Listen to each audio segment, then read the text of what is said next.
La maison que j'ai achetée a étonnamment été transférée à ma sœur par mes parents. Dès que j'ai cessé de payer l'hypothèque, la maison a été vendue. Aujourd'hui, je suis en état de choc et sans voix. À 28 ans, je rembourse actuellement l'hypothèque d'une maison que j'ai achetée à mes parents. J'ai appris par la suite que mes parents avaient fait don de la maison à ma sœur. Il est surprenant qu'ils soient allés aussi loin pour ma sœur de 25 ans, mais ce qui me blesse le plus, c'est qu'ils ne m'en ont jamais parlé. J'ai toujours senti que mes parents aimaient ma sœur plus que moi, mais je n'aurais jamais imaginé que c'était à ce point. Mes parents avaient une affection incroyablement profonde pour ma sœur, mais malheureusement, ils n'ont rien fait pour moi, leur fille aînée. Ils ont toujours exigé beaucoup de moi. Dès mon plus jeune âge, on m'a appris à assumer des responsabilités, alors que ma sœur, Sally, était traitée comme une princesse. Elle n'était pas vraiment une princesse, mais mes parents lui donnaient l'impression d'en être une. Même s'ils n'étaient pas riches, Sally avait la liberté de faire ce qu'elle voulait. Mes parents n'ont jamais exigé d'elle qu'elle fasse des études. Pendant que je me concentrais sur mes études, elle avait la liberté de s'adonner à ses passions et à ses passe-temps. Cela a toujours été la norme. Mes parents m'ont clairement fait comprendre ce qu'ils attendaient de moi et ont insisté sur le fait que je devais me construire une carrière solide. Après avoir obtenu mon diplôme de fin d'études secondaires, je ne pouvais pas me permettre de me relâcher dans mes études. Mes parents se sont endettés et ont puisé dans leurs économies pour que je puisse fréquenter une école technique. Au lieu d'utiliser mes propres économies, je leur ai proposé de co-signer un prêt pour mes études, avec l'intention de le rembourser une fois que j'aurais commencé à travailler. Ils se sont toutefois opposés à cette idée, invoquant des taux d'intérêt élevés qui représenteraient 1,5 fois le montant initial. À l'époque, je n'étais pas assez mûr pour comprendre le fonctionnement des prêts. Je pensais que c'était mieux ainsi puisque mes parents avaient décidé de ne pas le faire. À l'époque, je venais d'avoir 18 ans. Je pensais qu'ils essayaient de me protéger des difficultés financières, mais je n'aurais jamais imaginé que cela deviendrait plus tard un outil pour m'exploiter. Immédiatement après avoir obtenu mon diplôme, j'ai décroché un emploi stable dans le domaine de la technologie. C'était exactement ce qu'ils voulaient. Ils étaient fiers de ma réussite. Mais j'ai toujours eu l'impression qu'ils attendaient un retour sur l'investissement qu'ils avaient fait en moi. Ils me rappelaient constamment de ne jamais oublier les sacrifices que nous avons faits pour toi. N'oublie pas d'où tu viens. Au début, cela semblait inoffensif. Je pensais qu'ils essayaient de me faire garder les pieds sur terre, mais avec le temps, j'ai compris qu'il s'agissait d'une manipulation émotionnelle. Ils étaient experts dans l'art d'instiller la culpabilité. Lorsque j'ai commencé à travailler, la pression n'a fait qu'augmenter. Chaque fois que je me rendais à la maison, mon père me demandait sans cesse où j'en étais. Je n'ai jamais pu oublier qu'il avait dépensé toutes ses économies pour mon éducation.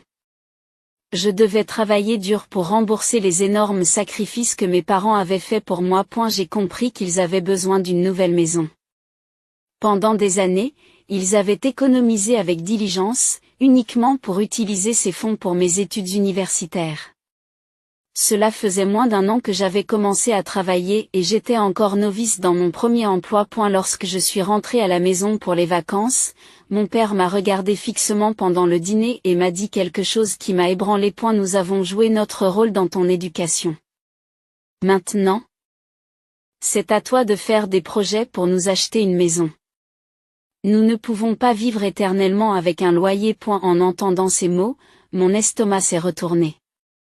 Je comprenais que mes parents voulaient que j'achète une maison, mais je ne pensais pas que cela arriverait si tôt. Cela faisait à peine 1 an que j'étais entrée dans la vie active et je partageais encore un appartement avec 2 autres femmes. Je ne pouvais pas me permettre d'acheter une maison toute seule. Malgré les objections des institutions financières, mes parents m'ont poussé à acheter une maison. Papa, je viens de commencer à travailler. Je n'ai même pas les moyens d'acheter un appartement. Pourquoi cette demande financière si importante tout d'un coup, ai-je protesté. Après avoir réfléchi un instant, mon père m'a dit que nous t'avions appris à planifier et à travailler pour atteindre tes objectifs. Ma mère, d'une voix douce mais ferme, a dit que sans nous, tu n'aurais pas pu aller à l'université.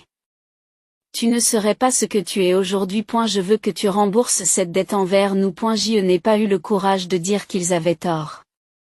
Je dois ma position actuelle à leur sacrifice. Cependant, il y a eu des moments où j'ai trouvé leurs conférences insupportables et où j'ai eu envie de crier, quitte à demander de faire tout ça pour moi, mais je n'ai jamais eu le courage de les affronter. J'ai commencé à m'éloigner de mes parents, ne répondant qu'à leurs appels et aux urgences et évitant de leur rendre visite. Depuis ce jour, je me sers de mon travail très prenant comme excuse pour les éviter. Pourtant, l'obligation d'acheter une maison pour eux est toujours restée présente dans mon esprit. Après 5 ans d'économie et de travail acharné, j'ai fini par céder et j'ai acheté une maison pour eux. C'était une jolie maison modeste dans un quartier tranquille.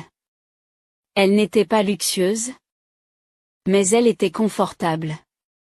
Tout semblait aller comme sur des roulettes. J'ai pensé que c'était le moins que je puisse faire pour les remercier. Mes parents avaient tant fait pour moi que j'ai continué à payer l'hypothèque pendant 3 ans. J'ai même effectué des paiements supplémentaires pour éviter la saisie. Mais j'avais d'autres projets à réaliser dans la vie. Je voulais avoir ma propre maison pour pouvoir voyager et fonder une famille. Je ne pouvais pas continuer à payer l'hypothèque indéfiniment. Après l'achat de la maison, les tracasseries incessantes de mes parents ont enfin cessé. Ils ont fièrement expliqué à leurs parents et amis que leur investissement avait porté ses fruits. Je n'y ai pas prêté beaucoup d'attention, mais il y avait toujours un fossé dans notre relation. J'y continuais à prendre mes distances avec ma famille et ne me rendais que rarement à la maison. Un jour, après des mois de travail intensif, j'ai décidé de me rendre à la maison pour la première fois depuis longtemps. J'ai informé mes parents de mon arrivée. J'avais l'intention de leur faire une surprise, mais une surprise inattendue m'attendait. En m'engageant dans l'allée, j'ai remarqué la voiture de ma sœur Sally garée devant la maison. J'ai pensé qu'elle était peut-être en visite, et j'étais ravie d'assister à une réunion de famille. Cela faisait des années que Sally s'était mariée et avait déménagé. Je ne l'avais pas beaucoup vue depuis que nos parents louaient encore leur ancienne maison. La dernière fois que je l'avais vue, c'était à son mariage. Lorsque j'ai frappé à la porte, Sally a répondu. Elle portait un pyjama, j'ai donc supposé qu'elle était là pour une courte visite. Nous avons échangé nos salutations et nous nous sommes serrés dans les bras. Puis elle m'a demandé, « Eh, qu'est-ce que tu fais ici ?» J'ai répondu en plaisantant. C'est ce que je voulais te demander. En entrant, je lui ai demandé, où sont papa et maman ? Sally a répondu avec désinvolture depuis le canapé. Oh, ils ont déménagé. Je suis restée bouche bée. Déménagé ? Qu'est-ce que tu veux dire par là ? C'est leur maison, j'ai insisté. Sally a haussé les épaules et a dit, oh, je suppose qu'ils ne vous l'ont pas dit. En fait, ils m'ont donné cette maison. Je vis ici maintenant. Avec ces mots, j'ai eu l'impression que le sol se dérobait sous moi. La maison que j'avais payée pendant tout ce temps. Elle l'a dit avec désinvolture, comme si cela n'avait pas de signification plus profonde. Maman et papa ont dit que j'avais plus besoin de la maison que toi. Je vais bientôt avoir un bébé, tu sais. Ils avaient décidé que Sally devait avoir la maison. Choquée, j'ai demandé où nos parents vivaient maintenant. Elle m'a répondu, comme si c'était la chose la plus normale, qu'ils louaient un appartement à l'autre bout de la ville. Je suis partie sans rien dire. Et la colère me faisait tourner la tête et j'ai conduit directement jusqu'à leur nouvel appartement. Lorsque ma mère a ouvert la porte, je me suis empressée de crier, « Qu'est-ce qui se passe ?» Sally m'a dit que tu lui avais donné la maison. La maison que j'ai payée. Explique-toi. Ma mère m'a souri, comme si ce n'était pas grave. Maintenant, calme-toi. Entre d'abord. Je ne pensais pas que tu t'en soucierais autant. Je suis entrée dans la maison, mais je ne me suis pas assis. J'étais là pour avoir des réponses. Pourquoi as-tu donné la maison que j'avais achetée pour toi sans me consulter ? Pourquoi as-tu pensé qu'il n'était pas important que je le sache ? Ma mère a soupiré, comme si je n'étais pas raisonnable. Franchement, cela fait longtemps que nous y pensons. Tu as réussi, tu n'as donc pas besoin de t'inquiéter pour toi. Voulez-vous que les enfants de Sally grandissent dans un foyer instable, avec une maison à elle ? Elle n'aura plus à se soucier du loyer et pourra se concentrer sur leur bonheur. Ces paroles m'ont fait exploser de colère. Je me fiche de savoir où ma nièce ou mon neveu grandira. Je ne vois rien de mal à ce qu'ils vivent dans une maison louée. Nous avons nous-mêmes vécu dans des logements locatifs et nous nous en sommes bien sortis. De plus, leur situation n'est pas de mon ressort. C'est à Sally et à son mari de s'en occuper. S'ils veulent une stabilité financière, ils devraient trouver un meilleur emploi. Entendant l'agitation, mon père est entré dans la pièce et a dit « Pourquoi faites-vous tant d'histoires ? Sally a besoin d'une stabilité financière, et c'est notre devoir de la lui fournir. Elle n'a pas eu les mêmes chances que vous. Nous n'avons pas payé ses études, elle mérite donc la maison. J'étais incrédule. Comment peux-tu dire quelque chose d'aussi ridicule, ai-je demandé. Elle n'est pas allée à l'université, c'est pourquoi vous n'avez pas eu à la payer, n'est-ce pas? N'oubliez pas qu'elle a abandonné le lycée. Ils n'ont manifestement pas saisi la gravité de leurs actes. Tu as déjà réussi, tu n'as qu'à t'acheter autre chose, ont-ils dit. Bien sûr, je peux acheter quelque chose d'autre. Mais j'ai toujours insisté sur le fait que c'est à moi de le dire, pas à toi. Leurs paroles m'ont fait tourner la tête, comme si le monde était à l'envers. Je n'arrivais pas à comprendre leur logique et j'étais complètement désorienté. Finalement, j'ai quitté leur appartement en claquant la porte, je suis allé à l'hôtel et je me suis détendu depuis. Je ne sais vraiment pas comment aller de l'avant.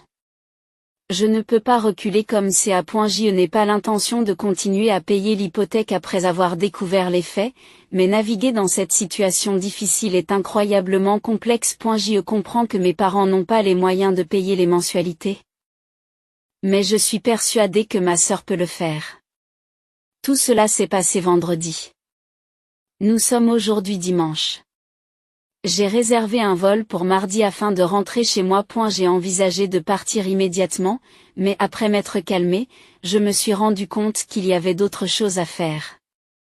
Je veux vérifier le solde de l'hypothèque. Comme j'ai payé trop cher, il devrait être plus près d'être remboursé que prévu. Avant la visite, j'ai envoyé un SMS à mon père pour lui demander le montant de l'hypothèque restante.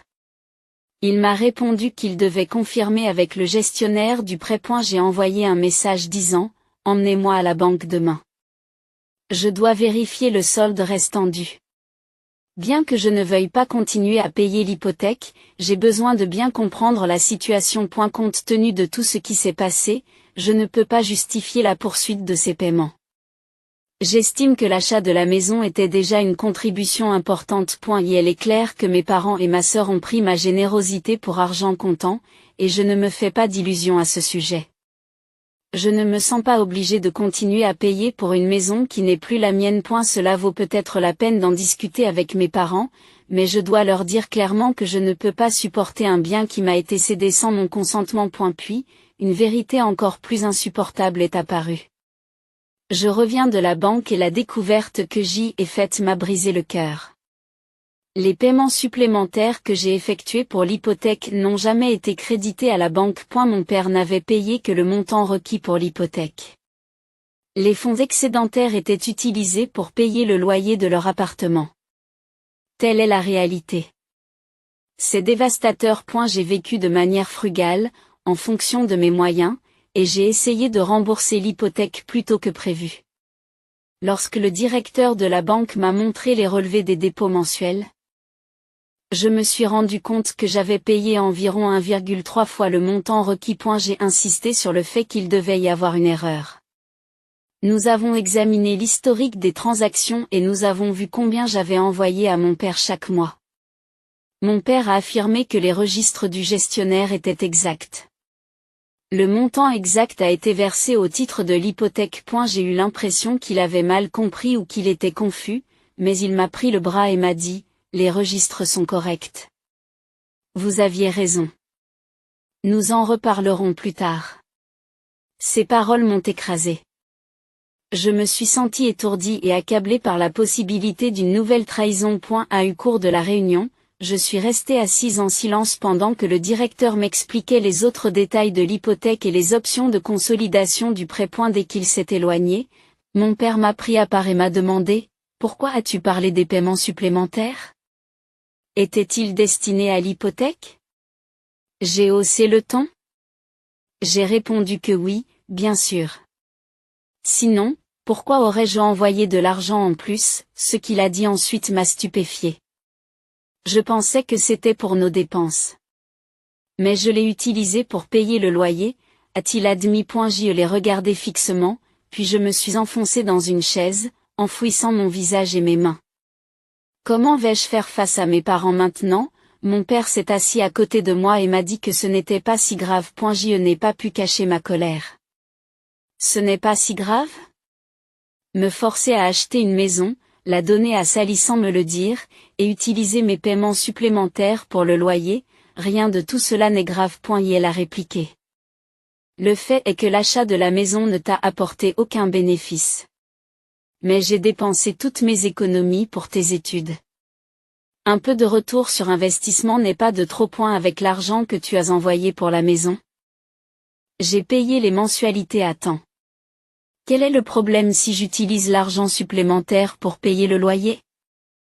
Je ne vous demande pas plus d'argent. Je me demande comment réagir à cette trahison et à la justification tordue qu'ils donnent de leurs actes. J'étais furieuse de ces paroles et de ces arguments. L'argent supplémentaire était destiné au remboursement anticipé de l'hypothèque, pas à couvrir les frais de votre nouvel appartement. J'ai quitté la banque et j'ai commencé à marcher sur le chemin. J'ai entendu mon père m'appeler par mon nom, mais je ne me suis pas retournée et j'ai continué à marcher vers la station de métro. Ma mère m'a appelé plusieurs fois et m'a envoyé un SMS pour me dire de rentrer à la maison afin que nous puissions nous asseoir et discuter de cette affaire. Je n'ai pas répondu. Je ne voulais plus avoir de conversation avec eux. J'ai décidé de prendre les mesures qui s'imposaient pour m'opposer à leurs bêtises. J'étais vraiment choquée par la façon dont mon père déformait la situation pour me donner l'impression d'être un fardeau. J'ai le droit d'être en colère, mais j'ai aussi le droit de fixer des limites. Il est essentiel que ma position soit claire. Je suis une personne très généreuse, mais il est évident que mes parents ont exploité ma bonne volonté.